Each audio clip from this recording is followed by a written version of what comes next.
نہیں کوئی غرور میں تکبر میں یہ سمجھ رہا ہے کہ میرے کنے ہزاروں کروڑ روپے ہیں، یہ سمجھ رہا ہے کہ میں پولیس کو خرید کے جیت سکتا ہوں،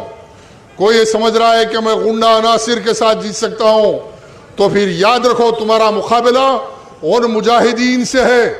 جس طرح یہودیوں سے، اسرائیل سے حماس لڑ رہی، ویسا مقابلہ مجلس بچاؤ تحریک تمہاری اور تمہاری طاقت سے مقابلہ حیدرآباد میں کرے گی، یاد رکھو ویسا ہی مقابلہ حیدرآباد میں ہوگا جس طرح غازہ کی پٹی میں گلیوں میں مقابلہ یہودیوں سے ہو رہا، ویسا مقابلہ پرانے شہر کی گلی گلی چپے چپے میں تمہارا مقابلہ کروں گا، تمہارا تعاقب کروں گا، لیکن نہیں جھوٹے الزامات لگاؤ، گمراہ کرو اور پھر مقابلے کے لیے تیار ہو جاؤ۔ اللہ چاہا انشاءاللہ تحریک کا کام بڑی تیزی سے چل رہا، ہر حلقے میں چل رہا، پارلیمنٹ الیکشن میں تحریک مقابلہ کرے گی اور بہترین امیدوار کو اتارے گی جو مظلوموں کی آواز بنے گا، غریبوں کا سرپرست بنے گا، مسجدوں کی حفاظت کے لیے جان دے گا، ملت کے لیے وارے نیارے جائے گا اور ایک تاریخ لکھے گا ہندوستان میں کہ مسلمانوں کا لیڈر جو تھا کل اور آج اس میں فرق محسوس کر کے بتا دے گا کہ مسلمان کا لیڈر کیسا ہونا چاہیے انڈیا کے میں انقلاب برپا ہوگا یا مسلمان غرق ہو جائے گا۔ اگر ایسا ہی رہے گا اور ایسے ہی لیڈر رہیں گے تو یہ سمجھو کہ تمہاری آنے والی مساجد کا حفاظت نہیں کی جا سکتی۔ اگر گیان ماپی مسجد کی حفاظت کرنا ہے تو حیدرآباد کے مسلمانوں کے انقلاب لانا ہوگا،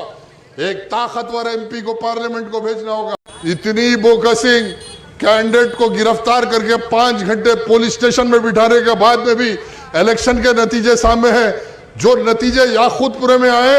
وہ نتیجہ کل چار مینار میں آئے گا، ملک پیٹ میں آئے گا، کاروان میں آئے گا، گوشا محل میں آئے گا، بہادر پورے میں آئے گا، چندران گٹا، حیدرآباد پارلیمنٹ یاقوت پورے کا نمونہ، یاقوت پورا نمونہ ہے۔ پورے حیدرآباد پارلیمنٹ میں ایک انقلاب ہے۔ بچے کے دل میں یہ ہے کہ کوئی تو اٹھو، ہندوستان میں کام کرو، کوئی تو اٹھو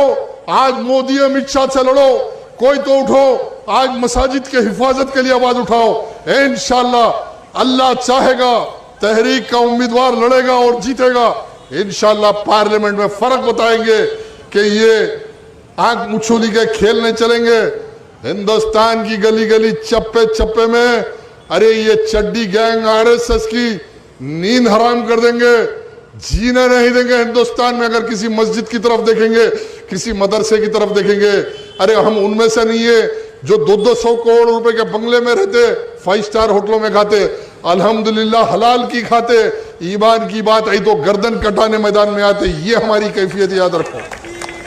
ہماری کیفیت کو سمجھو۔